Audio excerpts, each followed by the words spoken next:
Before Elio de Angelis sat in the car, it had already tried to kill someone. Same corner, same failure. That driver walked away. Brabham knew. Elio had no idea. He shouldn't have been there at all.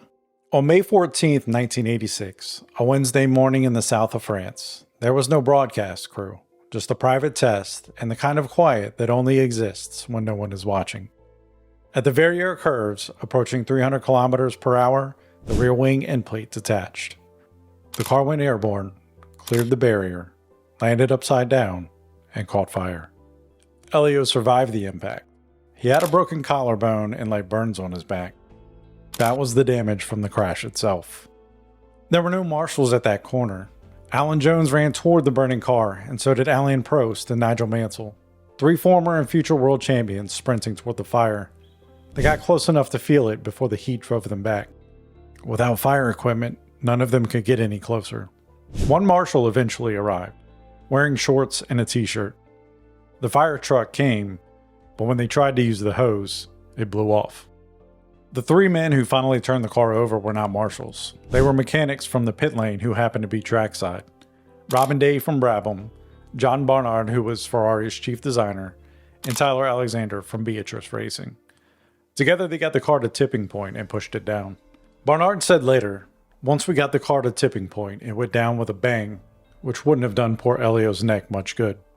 With the car finally upright, they could reach the cockpit for the first time. Tyler Alexander looked in and said Elio was just sitting in the car. He was still conscious when they reached him, but Elio had been trapped in the cockpit for around 10 minutes by then. The helicopter came from Marseille and took another 30 minutes to arrive. 29 hours later, Elio de Angelis was gone. In the days that followed, 14 Formula One drivers would carry his coffin. Senna, Prost, Lauda, Mansell, Piquet, and Rosberg among them. The man who had outqualified Senna for pole position in 1985, who at 19 had tested for Ferrari and still been passed over, was gone at 28. To understand why he shouldn't have been there at all, you have to go back to the beginning.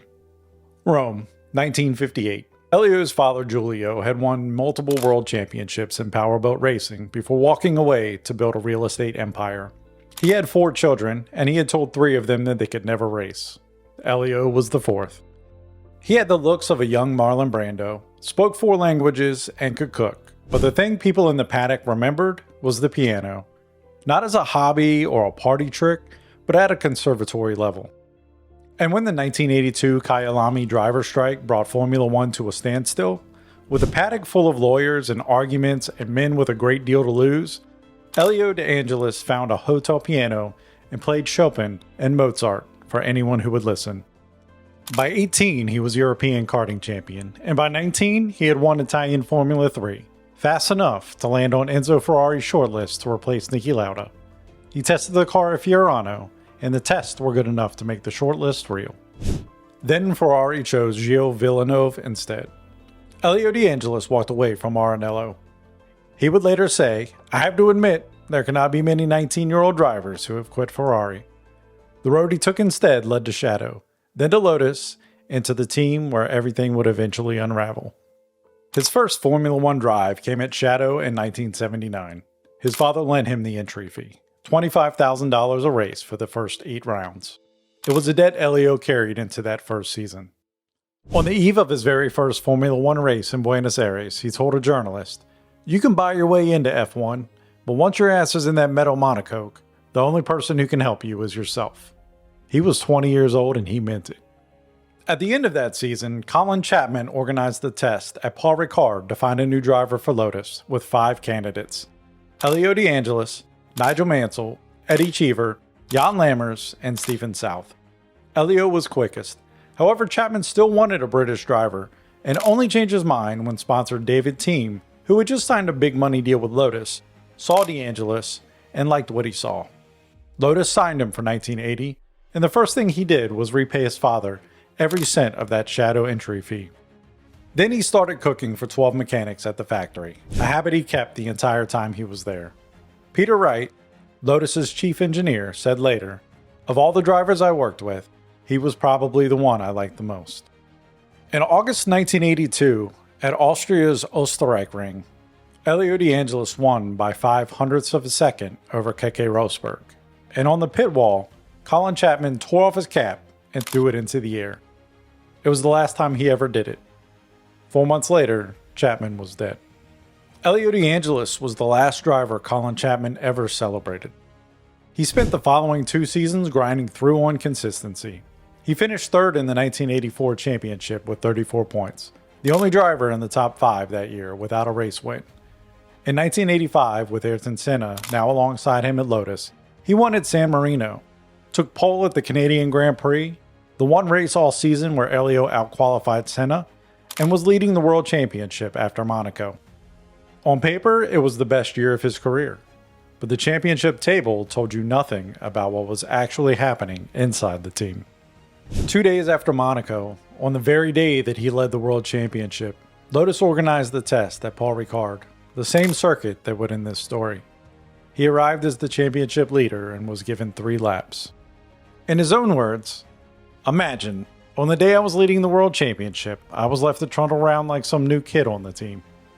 By then, Senna had restructured the team around himself. Elio's own long-serving mechanic, Nigel Stepney, had moved to Senna's car, and every resource had followed. That night, Elio made his decision. It was that night, when I left the circuit, that I made up my mind to leave Lotus. From that moment on, as far as I was concerned, Lotus was a chapter in my career that had been completed. By the end of 1985, Senna had 38 points, and Elio had 33. He wasn't being outrun so much as he was being edged out of the team he had spent 5 years building.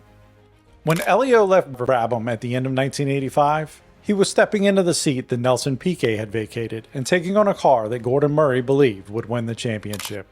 The confidence inside the team that winter was extraordinary. Brabham team manager Herbie Blash later recalled sitting in a pub with Bernie Eccleston, Murray, Elio, and Patrese before the season began.